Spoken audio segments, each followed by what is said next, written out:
good afternoon. I'm Ron Davis, owner and operator of D Global One. I'm sitting here with my daughter, Laila Davis. How are you doing, Laila? I'm good. So today we are here to go through a Q&A, talking about tiny gestures of love and kindness to large communities. With Laila, we get to talk about who you are as a young lady, an aspiring anthropologist. Laila is a current sophomore in the Washington, D.C. area. She is in a space to host Spread Love Weekend coming up in Washington, D.C.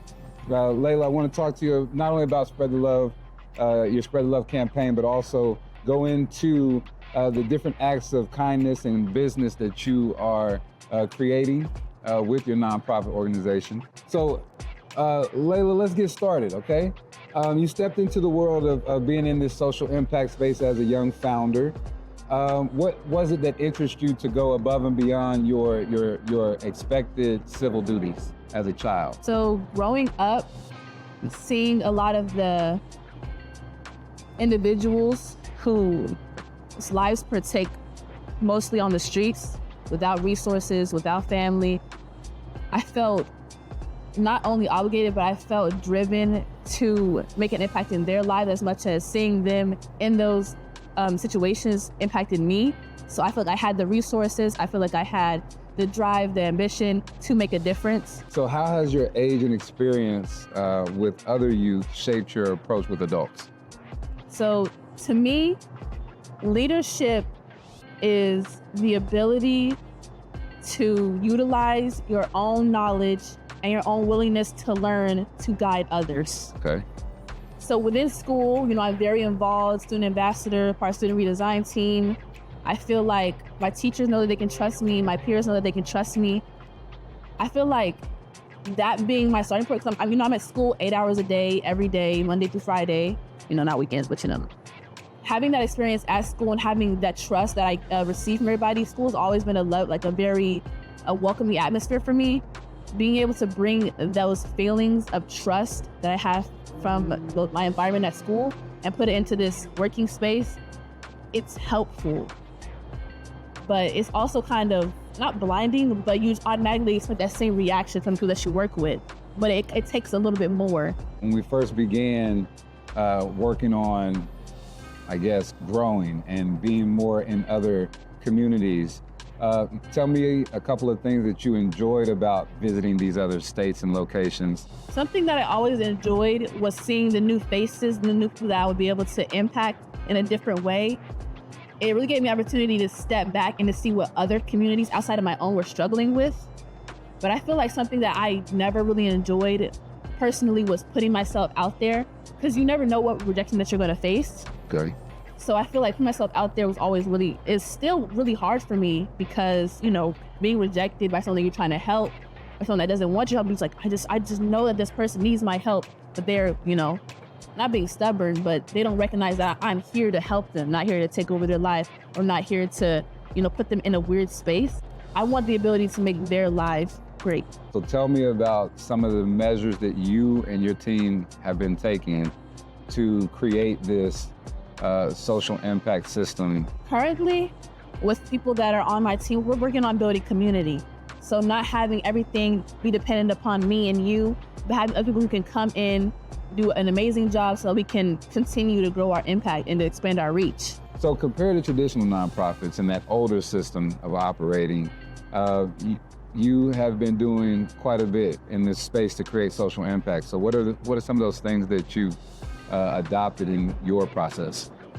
Our focus is building community, reaching out to tech organizations, women-focused organizations, philanthropic organizations. I do a lot of admin work. So writing emails, sending emails, automating content.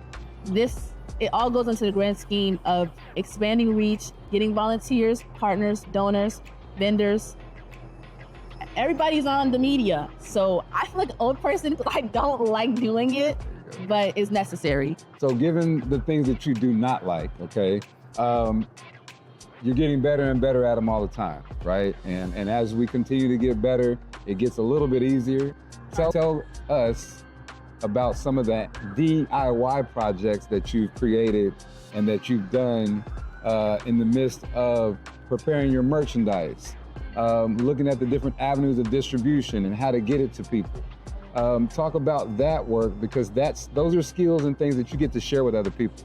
So last year, I got my laser certification and my 3D printing certification, and I was really in there like 3 times a week.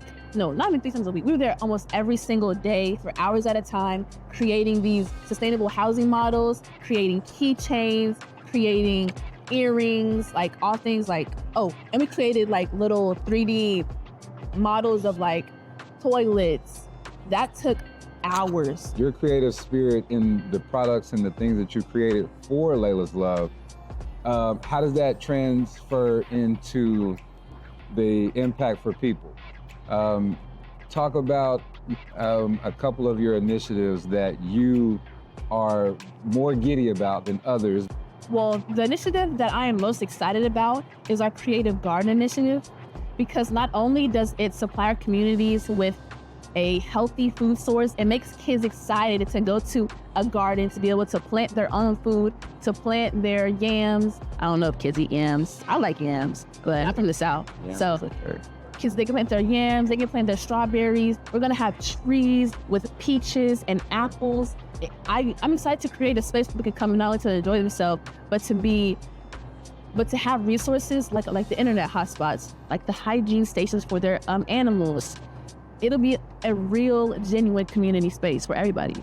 So outside of all of the great things that you're doing within your work, your commitment to school, tell me some things that you actually enjoy in your leisure time.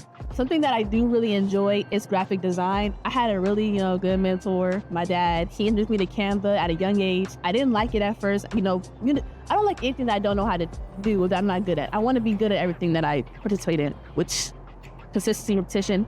I did it over and over and over again, every day, working on Canva, and I actually grew to love it. I grew to be good at it. It grew something that I could, 1, enjoy, 1, share with others, 2, share with others, and 3, make money off of, because I'm a teenager. I want some money in my pocket. I grew to enjoy, actually, I love going to the movies too. Like, just something that doesn't really require a skill. I love going to the movies. I'm very big on Marvel. I'm ready for them to bring out the second part of the Miles Morales movie. It's actually making me mad to keep pushing it back. So Spread the Love Weekend, it's a concept and a campaign that we kind of toyed with for a while. Like, how do we encourage people to have fun, learn something, become educated about causes and become educated about social economic issues, and still get something done for people? Tell me what you feel about Spread the Love Weekend. So for Spread the Love Weekend, I feel like it's really been a long time coming.